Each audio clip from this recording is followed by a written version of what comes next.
please enable your microphone.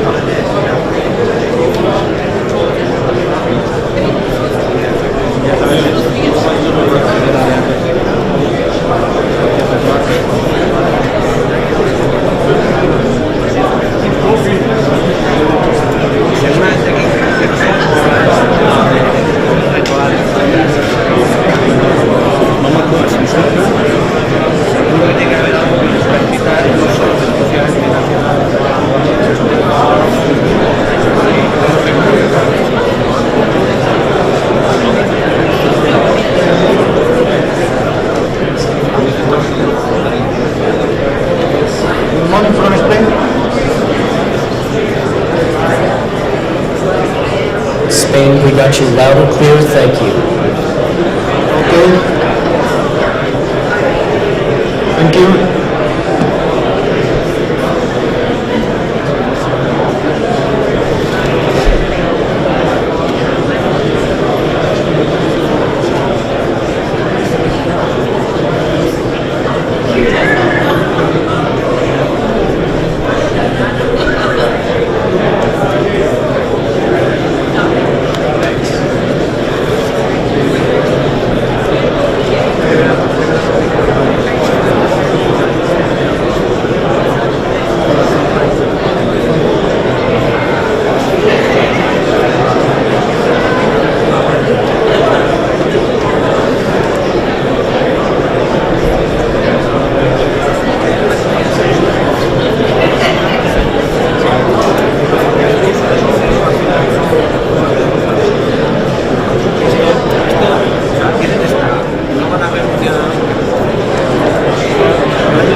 Live. Start.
but I cannot have a clean shot on the left. I cannot have a clean shot on the left. Just, I'm here.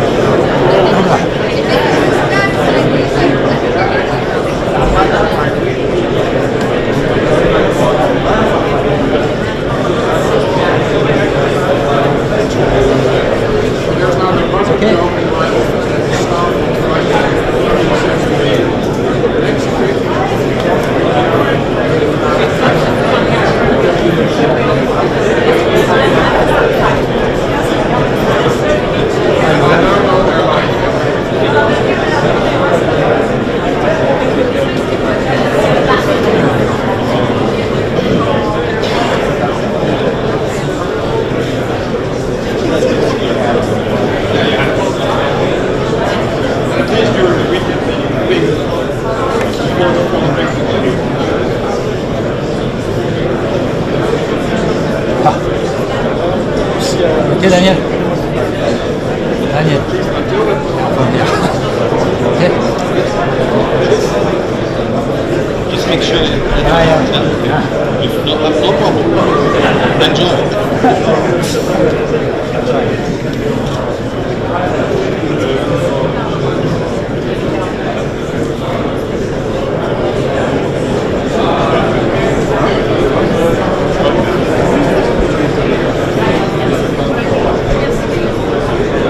Sorry, excuse me.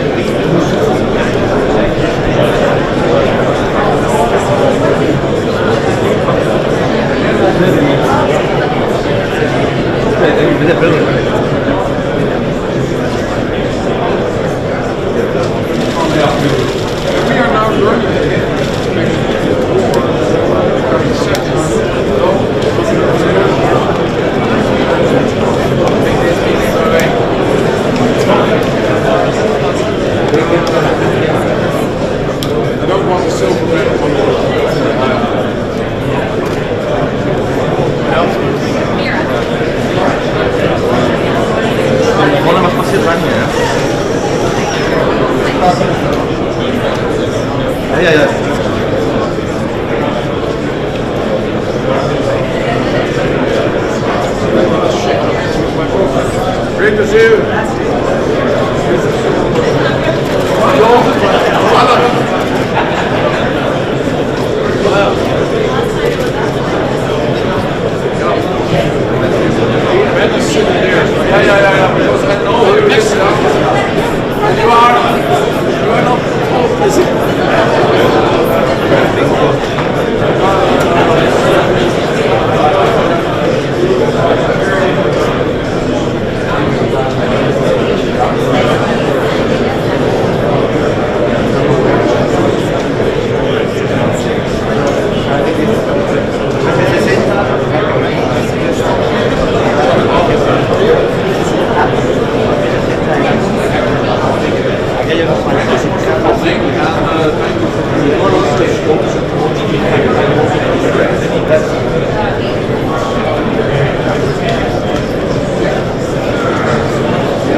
Take your seats. We'll go ahead and get started.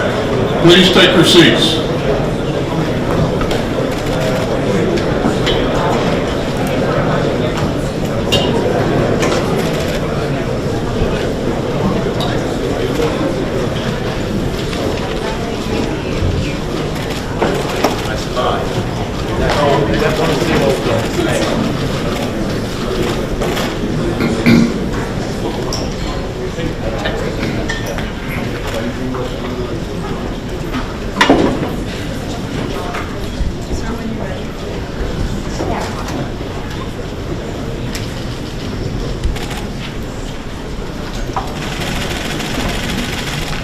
Good morning, everyone. It's great to be here with you all for our 5th meeting of the Ukraine Defense Contact Group. Thank you all for being here today, and let me especially thank my friends and colleagues, Ukrainian Minister of Defense, Alexei Reznikov, and Deputy Chief of Defense, Lieutenant General Moishuk. Ukrainian armed forces have inspired the world with their determination to defend their democracy. And you, my friend, have inspired everyone in this contact group with your resilience and courage. So thanks again for being here with us in person today. Today we're back at Ramstein, where this contact group was founded. And we're here to renew our commitment and intensify our momentum to support the brave defenders of Ukraine for the long term. Now, our group first came together 4 months ago at a turning point in Russia's reckless and ruthless war of choice against Ukraine. Back then, Russia had lost its battle to take Kyiv, to conquer a peaceful neighbor, and to overthrow the democratically elected government of Ukraine. And during that initial phase of the war, we joined with nations of goodwill from around the world. And together we surged in critical military aid to help Ukraine defend itself from flagrant Russian aggression. In late April, Russia shifted to massive artillery strikes against sovereign Ukraine territory in the Donbass. And this contact group responded swiftly to the changing character of Russia's war of choice. To help Ukraine defend its territory, we've committed unprecedented security assistance. The United States has swiftly delivered a broad range of capabilities, including Stinger anti-aircraft systems, armored personnel carriers, grenade launchers, Mi-17 helicopters, body armor, and millions of rounds of small arms munitions. To take just one example among many, consider howitzers. In April, the United States delivered our first batch of M777 howitzers, including introducing NATO standard artillery pieces to Ukraine for the first time. And today, the United States has delivered 126 of those howitzers. And along with countries around the world, we've increased the number of howitzer systems for Ukraine's defenders by more than 18-fold. And since our first contact group meeting, the United States and our allies and partners have delivered a total of 26 long-range rocket artillery systems and the associated GMLRS rockets. And all these capabilities have demonstrably helped Ukraine fight back against Russia's aggression. And they've enabled Ukraine to resist Russia's ongoing onslaught. So we've come a long way by working together. And today, 4 months after our initial contact group meeting, the war is at another key moment. Russian forces continue to cruelly bombard Ukrainian cities and civilians with missiles and artillery fire. But Ukrainian forces have begun their counteroffensive in the south of their country. And they are integrating the capabilities that we all have provided to help themselves to fight and reclaim their sovereign territory. So it's fitting that we're meeting back here at Ramstein. We established this contact group as the free world was racing to meet Ukraine's most urgent requirements. But today, this contact group needs to position itself to sustain Ukraine's brave defenders for the long haul. And that means a continued and determined flow of capability now. It means moving urgently to innovate and to push all of our defense industrial bases to provide Ukraine with the tools that it will need for the hard road ahead. And it means renewing and deepening our resolve to stand by Ukraine with support and strength that doesn't hinge on any one particular battle. We're here because we refuse to live in a world where big powers trample borders by force. Our support for Ukraine's bedrock right to defend itself doesn't waver based on any given clash. And ladies and gentlemen, the face of the war is changing, and so is the mission of this contact group. We will work together to train Ukraine's forces for the long haul. We will work together to help integrate Ukraine's capabilities and bolster its joint operations for the long haul. We'll work together to upgrade our defense industrial bases to meet Ukraine's requirements for the long haul, and we'll work together for production and innovation to meet Ukraine's self-defense needs for the long haul. Now we're seeing the demonstrable success of our common efforts on the battlefield. And every day we see the resolve of the allies and partners worldwide who are helping Ukraine resist Russia's illegal, imperial, and indefensible war of conquest. And we must evolve as the fight evolves. In the weeks since the contact group last met, the United States has committed another $6.3 billion in security assistance to Ukraine. And yesterday, the President approved the latest tranche of U.S. assistance to Ukraine, valued up to $675 million. And this is the Biden administration's 20th drawdown of equipment from U.S. stocks for the Ukraine since last August. The latest package includes more Gimlers, 105 millimeter howitzers, artillery munitions, HARM missiles, Humvees, armored ambulances, anti-tank systems, small arms, and more. And since our last meeting in July, many allies and partners have come forward with their own important new deliveries of advanced radars and tanks and armored personnel carriers. The UK has sent a second tranche of M270 MLRS launchers and munitions. And that brings British assistance to Ukraine to a total of £2.3 billion. Germany and Denmark have both also announced significant packages of military assistance. And let me especially thank Minister Lambrecht for Germany's recent commitment to boosting Ukraine's air defenses. I'd also like to thank Poland for serving as a linchpin of our efforts to support the Ukrainians and for its generous donations of military equipment. Earlier this summer, for example, Poland transferred 3 battalions of 155 millimeter self-propelled howitzers to Ukraine. And meanwhile, Slovakia, North Macedonia, and several other countries have announced their own critical donations of tanks and other heavy armor. So I look forward to building on that momentum and finding more innovative ways for all of us to support Ukraine's defenders. And that means reinvigorating our defense industrial basis to match both Ukraine's priorities and our own needs. And it means coming up with new ways to accelerate our production of key capabilities. And so in our discussions today, we'll also talk through the next steps in standing up an international training mission for the Ukrainian forces.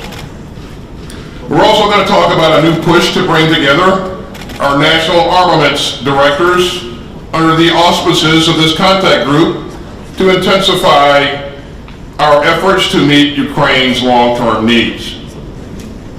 And ladies and gentlemen, just looking around the table, I can see our unity of purpose. I see determined allies and partners who are just as resolute in supporting Ukraine as we were in April when we first met here at Ramstein. And so we've got a lot of work to do today, but I know that we're all going to leave Ramstein this time with even greater momentum. We've done so much, and we're determined to do even more. And I know that we're going to deepen our shared resolve to help the people of Ukraine in their fight for freedom. Thank you very much. Okay, we'll pause while the media departs.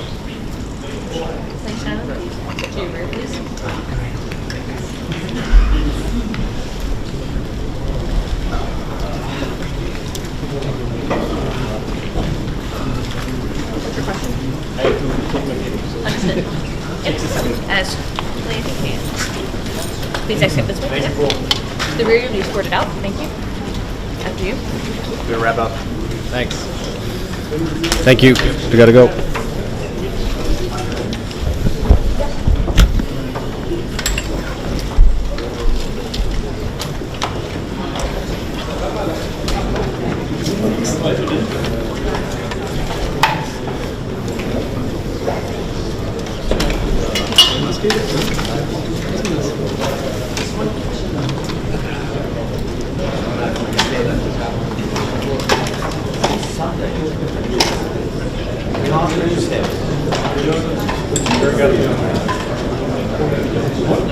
Nope, you need to exit. Thank you, we're done.